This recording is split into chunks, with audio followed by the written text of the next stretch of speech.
todo el país, el Frente de Todos, el kirchnerismo, recibió una derrota electoral de gran envergadura. Pero está claro que en la sociedad argentina percibe un agotamiento total del modelo kirchnerista, y esto es una gran noticia.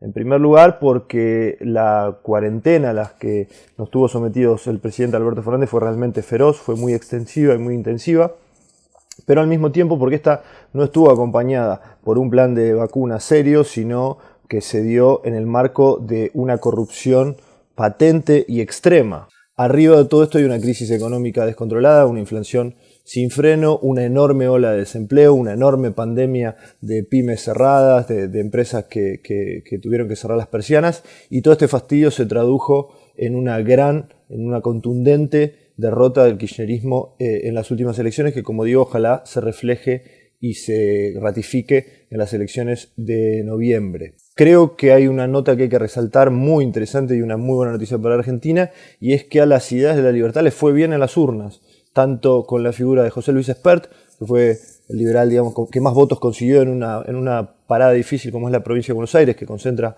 al 40% del electorado argentino, como a Javier Milei en la ciudad de Buenos Aires, que sacó 14% de los votos yendo por afuera de la coalición opositora, como Ricardo López Murphy, que yendo por adentro logró un 11% de los votos. Tanto Javier Milei como Ricardo López Murphy como José Luis Espert son tres buenas noticias en esta elección que muestran que las ideas de la libertad están tomando fuerza ya no solo en los ámbitos culturales, sino también en los ámbitos electorales. La democracia boliviana lamentablemente vive una situación muy compleja debido a un ambiente de persecución política utilizando a la justicia. La expresidenta Yanine Áñez se encuentra recluida en un penal, fue detenida sin haber tenido una citación previa, y de igual forma varios de sus colaboradores. Por lo tanto, eso es un ejemplo de la situación que vimos, que yo la califico como un estado de permanente indefensión jurídica frente a la falta de independencia de la justicia. Esto, además, se traduce en una polarización política, en un clima de tensión, de confrontación y división social que, claro, que lastima a la sociedad boliviana y debilita nuestra democracia.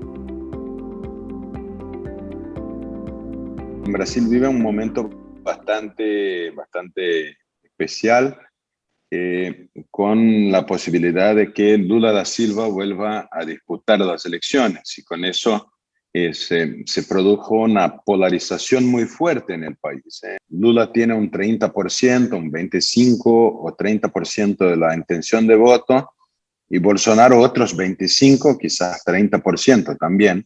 Y por lo tanto, lo que imaginamos es un año del 2022 con mucha polarización, con conflictos, ojalá no violentos, pero con mucho atrito entre derecha y izquierda. Y los liberales, que somos minoría, ¿verdad? Estamos divididos entre los que creen que aún es posible que aparezca una tercera opción, que sea más razonable para quienes defendemos el pensamiento liberal, y los liberales que ya no creen que aparecerá esta tercera vía, y por lo tanto sabemos que tendremos que elegir entre Bolsonaro y el regreso de Lula da Silva, con todo que eso representa incluso para el continente.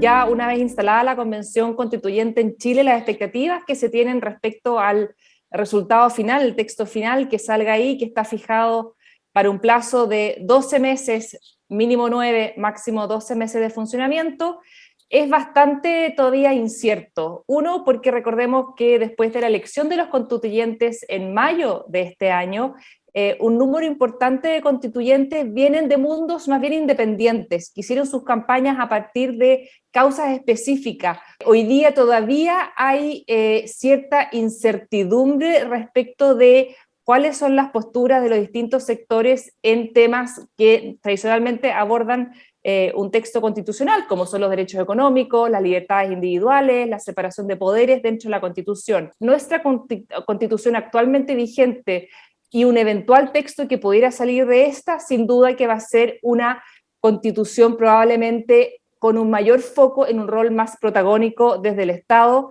pero sí, sin duda que va a ser un desafío para los próximos 10, 20, 30 años, que a partir de este texto constitucional efectivamente se logren restaurar las confianzas y se logre sobre todo generar más progreso y más riqueza en nuestro país a partir de un sector privado que pueda liderar ese desafío. Tuvimos que enfrentar las primarias presidenciales, porque Sebastián Sichel representa más bien las ideas liberales de la centro-derecha, más que una derecha más tradicional, más conservadora, y por otro lado Gabriel Boric también en su representación más moderada de esta izquierda que se está afirmando fuerte en las últimas elecciones. Por otro lado está Paula Narváez, también otra mujer que viene de la línea de lo que fue Michelle Bachelet como presidenta de la República, una persona muy cercana a ella y muy cercana también a esas ideas socialistas, ¿verdad? Y está también un hombre, el señor Maldonado, que yo diría que representa también más la política tradicional, que yo creo que más que nada quiere marcar presencia desde los radicales en nuestro partido. Pero yo diría que la cancha está abierta, que hay una tendencia ciudadana hacia la moderación, pero con fuertes convicciones de transformación. O sea, nuestro país no aguanta otro gobierno que no tome en sus manos la responsabilidad de hacer las transformaciones sociales, económicas y políticas. Las campañas para el 2022 van a ser campañas que van a acudir a la desinformación, a la desacreditación, a esta dialéctica descalificadora, noticias falsas, etc. En segunda medida, se puede ver que se está dando una nueva forma de lucha en la política y la calle se está transformando en un escenario político en el que convergen demandas ciudadanas legítimas, por un lado, pero también las vías de hecho para imponer agendas y exigencias que son a todas luces imposibles de cumplir. Lo más preocupante es la deslegitimación de las instituciones.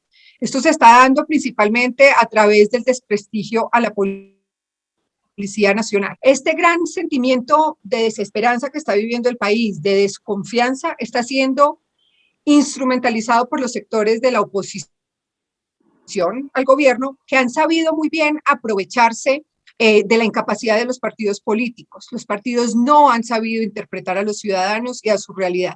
Y esto, por supuesto, le está dando cada vez más campo a esas narrativas que sustentan un proyecto populista de cara a las elecciones del 2022. En Costa Rica, en este momento estamos próximos a iniciar un periodo de elecciones para el 2022. Estamos sorprendidos porque hay alrededor de 22 partidos que en apariencia van a presentar un candidato a la presidencia de la República. En las encuestas es obvio que la gente está cansada de las ofertas electorales que se vuelven promesas incumplidas.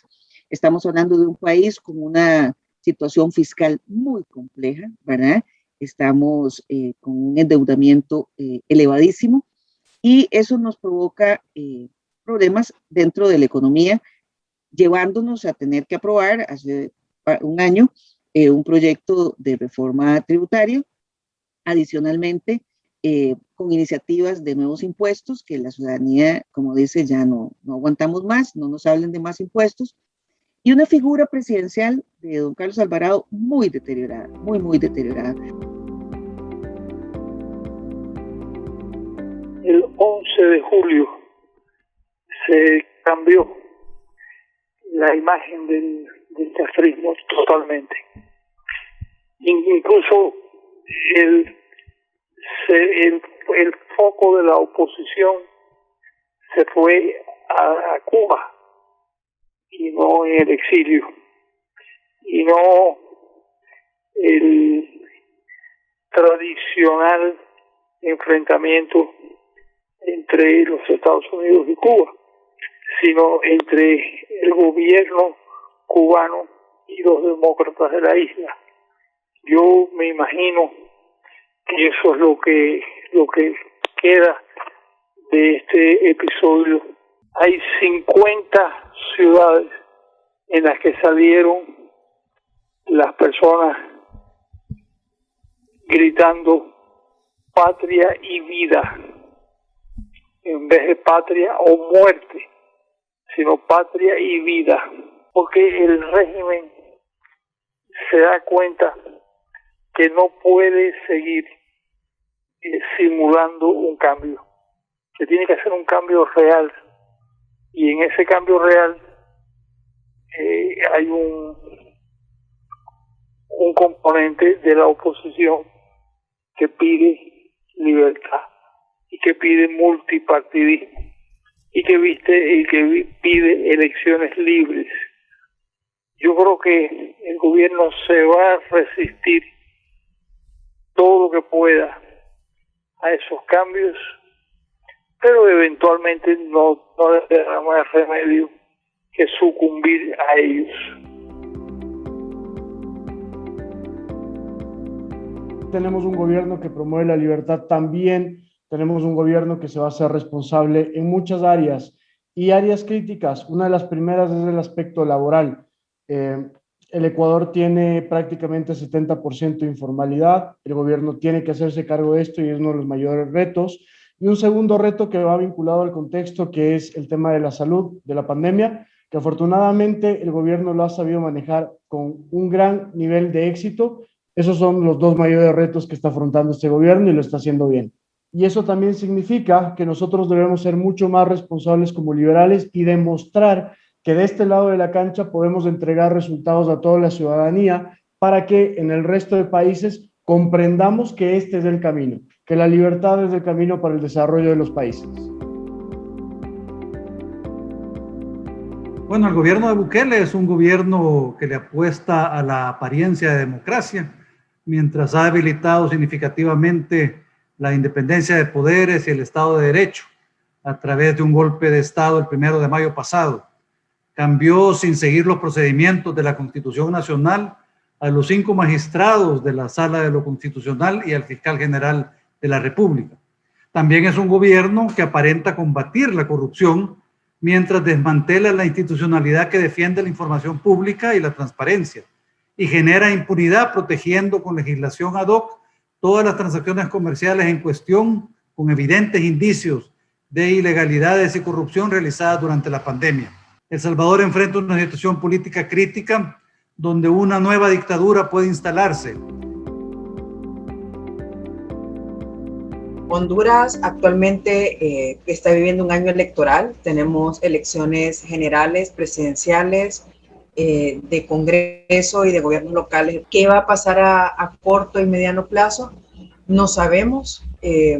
Honduras no tiene actualmente un norte de planeación económica, estratégica, ni de atracción de inversión, que podamos decir, pues a esto vamos y a esto creemos que el país va. Esa es parte del descontento y de la desesperanza casi endémica que tenemos actualmente en el país. En México estamos a la mitad del sexenio del presidente López Obrador, con cifras muy alarmantes. El presidente, además de polarizar a los mexicanos y señalar todos los días a los periodistas, ha incumplido en sus dos principales banderas de campaña. Uno era combatir la pobreza, y lo que las últimas cifras oficiales de su gobierno nos dicen que la pobreza ha aumentado. La pobreza extrema pasó en México del 7% al 8.5%. Esto es muy grave. Y la pobreza en general alcanza en este momento el 43.9% de los mexicanos. La otra bandera del presidente, que era acabar con la corrupción y tener un gobierno austero, tampoco la ha podido cumplir. A una velocidad sorprendente desmanteló las instituciones, entre ellas el sistema de salud. No estaba preparado el gobierno mexicano para enfrentarla y los resultados han sido nefastos. Y no solo eso, en este momento enfrentamos un grave problema en medicamentos para el cáncer. No hay medicamentos para el cáncer en México y hay personas y niños que están muriendo por falta de estos medicamentos. Quisiera destacar 3 cosas muy preocupantes. Uno, la militarización del país. El ejército está presente en aduanas, carreteras, construyendo obras, les estamos dando dinero, la refinería de Dos Bocas, el Tren Maya y el nuevo aeropuerto, o sea, las obras faraónicas del presidente. Por otra parte, hay un sistema sistemático a las instituciones democráticas y al Banco Central, con la amenaza siempre presente de una reforma constitucional. Y por último, y más que estoy en el marco de Relial, la política exterior tan terrible, la vergüenza que sentimos los mexicanos de tener al dictador cubano en el zócalo de la ciudad, en el evento popular más importante de nuestro país, que es el Día de la Independencia Mexicana. La presencia de Nicolás Maduro, el refugio político Evo Morales, el apoyo a todos los totalitarios del extranjero y, por si fuera poco, la posibilidad de retomar las relaciones con Corea del Norte. Lamentablemente, Nicaragua ha sufrido mucho estos últimos 3 años, no solamente por la pandemia, sino también por la gran represión de una dictadura que cada día hace más difícil la situación social, económica, política de todos los nicaragüenses. Lo único que queremos los nicaragüenses es una solución pacífica, cívica, que nos haga retornar al camino de la democracia, pero Daniel Ortega no parece querer eso. Y tenemos más de 150 presos políticos, entre ellos una gran cantidad de aspirantes presidenciales que en algún momento hubieran sido no solo candidatos, sino unos grandes presidentes que necesitaba el país para iniciar esa transición. Nosotros, y yo en particular, que represento, o de acuerdo a ellos, ya no represento, ¿verdad?, al Partido Ciudadanos por la Libertad, éramos la única opción de oposición real al régimen de Ortega.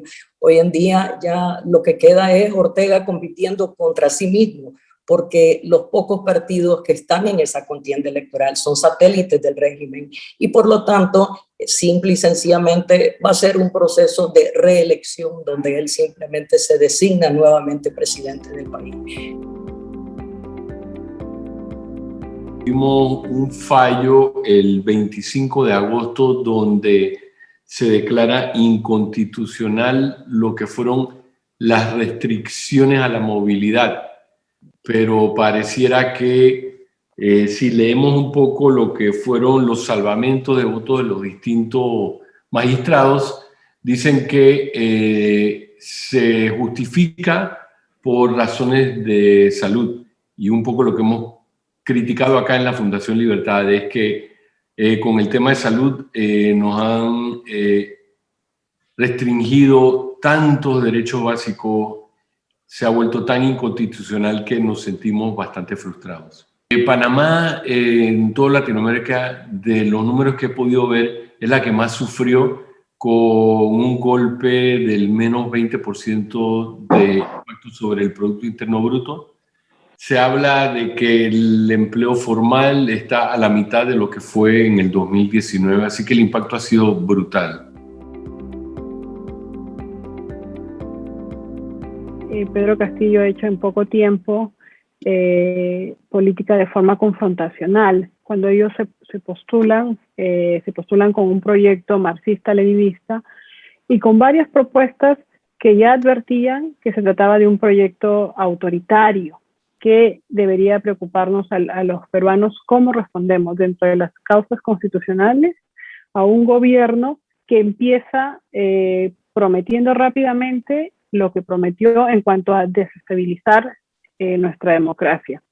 Una de las primeras afectadas ha sido la libertad de expresión. Lo bueno es que la ciudadanía está reaccionando, el Congreso quizás está yendo un poco lento, y esperamos que podamos controlar y podamos limitar este nuevo gobierno que no pinta muy bien para la democracia y para las libertades. República Dominicana, un país que ha tenido de los más altos índices de crecimiento durante los últimos 50 años, uno de los niveles de estabilidad política también más sobresalientes, hay que tomar en cuenta lo siguiente. Al depender en un 8% del Producto Interno Bruto en el turismo, la pandemia significó un decrecimiento considerable el año 2020. Sin embargo, tenemos que resaltar de manera muy positiva el hecho de que ya hacia 2021 tenemos una proyección de recibir 4 millones de turistas. Somos actualmente el tercer país con el mayor porcentaje de los ciudadanos vacunados con las dos dosis. Eso es un 70% al momento de que estamos grabando este comentario. También mencionar lo siguiente: República Dominicana tendrá uno de los índices más altos de crecimiento este año, en el que apuntamos hacia un 9 o 10%, que será crecimiento doble dígito. República Dominicana, en medio de la parte más dura y oscura de la pandemia, tuvimos elección presidencial y legislativa, hubo un cambio de gobierno, el cual se realizó de manera pacífica, de manera ordenada, y esa transición se cumplió, y es definitivamente un gran mensaje que le llega a los mercados internacionales. 1 de marzo de 2020 tomó posesión un nuevo gobierno nacional encabezado por el doctor Luis Lacalle Pou, y 12 días después debió declarar la emergencia sanitaria. Quizás la percepción positiva en el exterior se deriva del reordenamiento de la economía interna para hacer frente a la pandemia sin generar crisis ni caos y cumpliendo las obligaciones internacionales del país, incluyendo también el comercio. Sería que se mantuvo un régimen de libertad responsable, sin cuarentenas generalizadas ni obligatorias. Esto permitió la movilidad de las personas cumpliendo determinados protocolos sanitarios según el lugar, según el caso. Se dispusieron medidas sociales de apoyo a los más perjudicados. La situación de Venezuela es cada vez más compleja porque se han sumado varias dinámicas muy peligrosas. La primera, por supuesto, la propia dimensión humanitaria, de la crisis humanitaria, un país donde el 96% de los venezolanos vive en pobreza, y que se suma además a la realidad en la que más de 6 millones de venezolanos han tenido que huir de Venezuela, y que además todas las proyecciones internacionales apuntan a que este número podría incluso aumentar a 8 millones para el año 2023. El manejo de mafias dentro del propio régimen han ido creando una situación muy complicada dentro del país, de absoluta inseguridad, y que por supuesto se agrava con la situación económica en la cual los venezolanos no tienen acceso ni a medicamentos ni a alimentos, y desde luego en el esquema de la pandemia tampoco acceso a las vacunas. Es decir, la información que existe es prácticamente nula, pero Venezuela es uno de los países que menos ha vacunado personas en América Latina. Esto ha sido intencional por parte del régimen, es decir, mantener a la población en una situación de pobreza, en una situación de dependencia absoluta, en una condición incluso en la que le conviene que los venezolanos huyan y que solo se queden aquellos que pues no tienen otra opción sino que sucumbir ante el control social, el miedo, la represión, que es parte de lo que sigue sosteniendo al régimen y que dificulta muchísimo, ¿no?, pensar que la situación pueda mejorar mientras ese régimen esté en el poder, en cosas concretas que se traduzcan en beneficio para los venezolanos. Y eso fundamentalmente porque la naturaleza de ese régimen es precisamente criminal, es una naturaleza que no es política, y lamentablemente la comunidad internacional sigue fallando en tratar políticamente a un régimen que está demostrado por acusaciones por terrorismo, narcotráfico y pues por todo lo que ha hecho, además de la propia implementación de las ideas socialistas en Venezuela. La comunidad internacional ha fallado porque sigue aplicando mecanismos democráticos y políticos para un régimen que no lo es.